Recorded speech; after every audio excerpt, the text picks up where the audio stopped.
ನಮಸ್ಕಾರ, ನೀವ್ ನೋಡ್ತಿದ್ದೀರಾ ಅಶ್ವವೇಗ ನ್ಯೂಸ್. ನಾನು ಚಂದನ.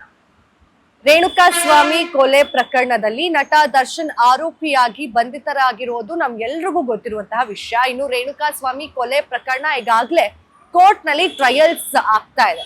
ಅಂದ್ರೆ ಈ ಕಡೆ ವಾದ ವಿವಾದಗಳು ನಡೆದಿದೆ. ಈಗ ಟ್ರಯಲ್ಗೆ ತುಂಬಾ ಬೇಗವಾಗಿ ಟ್ರಯಲ್ ಕೂಡ ಆಗ್ತಾ ಇದೆ. ಇಂತಹ ಸಂದರ್ಭದಲ್ಲಿ ಒಂದು ಮಿಸ್ಟೇಕ್ ಅನ್ನ ಮಾಡಿದ್ದಾರೆ ದರ್ಶನ್ ಕಡೆಯ ಅಭಿಮಾನಿಗಳು ಅಂತ ಹೇಳ್ಬೋದು. ಏನಪ್ಪಾ ಮಿಸ್ಟೇಕ್ ಅಂತ ಹೇಳಿದ್ರೆ, ಸಾಕ್ಷಿದಾರರಿಗೆ ಬೆದರಿಕೆ ಹಾಕಿರುವಂತಹ ವಿಷಯ.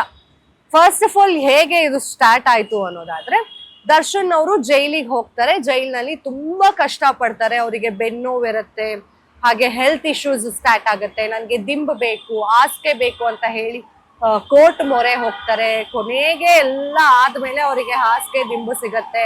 ಆಮೇಲೆ ಜೈಲಿನಲ್ಲಿ ತುಂಬಾ ಆರಾಮಾಗಿದ್ದಾರೆ ಅಂತ ಹೇಳಿ ಅವ್ರಿಗೆ ಕೆಲವೊಂದು ದಿನಗಳ ಕಾಲ ಬಳ್ಳಾರಿ ಜೈಲಿಗೆ ಶಿಫ್ಟ್ ಮಾಡ್ತಾರೆ.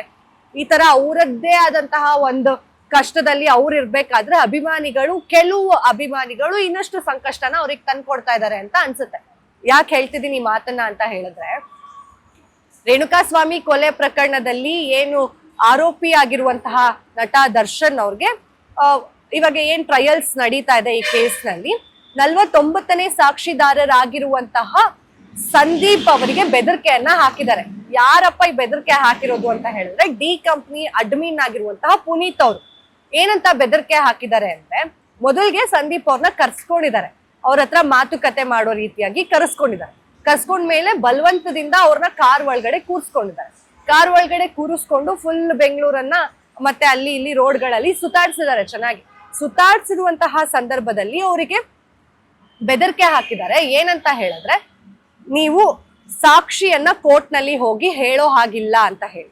ಕೊನೆಗೂ ಸಂದೀಪ್ ಅವರು ಒಪ್ಕೊಳ್ಳೋದಿಲ್ಲ. ಕೋರ್ಟಿಗೆ ಬಂದು ಸಾಕ್ಷಿಯನ್ನ ಹೇಳೋದಕ್ಕೆ ಶುರು ಮಾಡ್ತಾರೆ. ಸಾಕ್ಷಿ ಹೇಳ್ದಂತಹ ಸಂದರ್ಭದಲ್ಲಿ ಅವರಿಗಾಗಿರುವಂತಹ ಅನುಭವವನ್ನ ಕೂಡ ಕೋರ್ಟ್ ನಲ್ಲಿ ಹೇಳ್ತಾರೆ.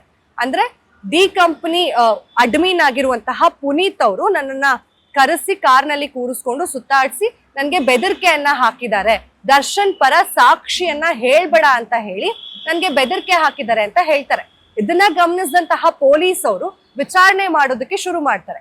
ವಿಚಾರಣೆ ಮಾಡಿದಂತಹ ಸಂದರ್ಭದಲ್ಲಿ ಇನ್ನು ಇವರ ಜೊತೆಗೆ ಇಬ್ರು ವ್ಯಕ್ತಿಗಳಿರುವಂತದ್ದು ಗೊತ್ತಾಗತ್ತೆ. ಅವ್ರು ಯಾರಪ್ಪ ಅಂತ ಹೇಳಿದ್ರೆ, ತುಮಕೂರ್ನ ಡಿ ಬಾಸ್ ಸಂಘದ ಅಭಿಮಾನಿಗಳು, ಸಕ್ರಿಯ ಸದಸ್ಯರಾದಂತಹ ವೇಣು ಮತ್ತು ಸುಹಾಸ್ ಅಂತ ಹೇಳಿ ಇವರನ್ನ ಕೂಡ ವಿಚಾರಣೆ ಮಾಡ್ತಾರೆ.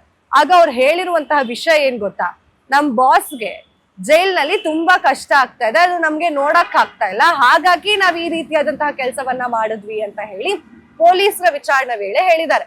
ನಿಜಕ್ಕೂ ಇದಕ್ಕೆ ನಾವು ನಗಬೇಕೋ ಅಳಬೇಕೋ ಗೊತ್ತಾಗಲ್ಲ. ಯಾಕೆ ಅಂತ ಹೇಳಿದ್ರೆ, ಬಾಸ್ಗೆ ಕಷ್ಟ ಆಗ್ತಿದೆ, ಅವ್ರು ಕಷ್ಟ ಪಡ್ತಾ ಇದ್ದಾರೆ, ಅವ್ರ ತಪ್ಪಿಲ್ಲ, ಅವ್ರು ಸರಿಯಾದ ರೀತಿಯಲ್ಲೇ ಹೋಗ್ತಿದ್ದಾರೆ ಅಂತ ನಿಮಗ್ ಗೊತ್ತಿರ್ಬೇಕಾದ್ರೆ ಅಭಿಮಾನಿಗಳಿಗೆ ಯಾಕೆ ಈ ರೀತಿಯಾದಂತಹ ತೊಂದರೆಗಳನ್ನ ಡಿ ಬಾಸ್ಗೆ ಮಾಡ್ತಾನೆ ಹೋಗ್ತಾ ಇದ್ದೀರಾ?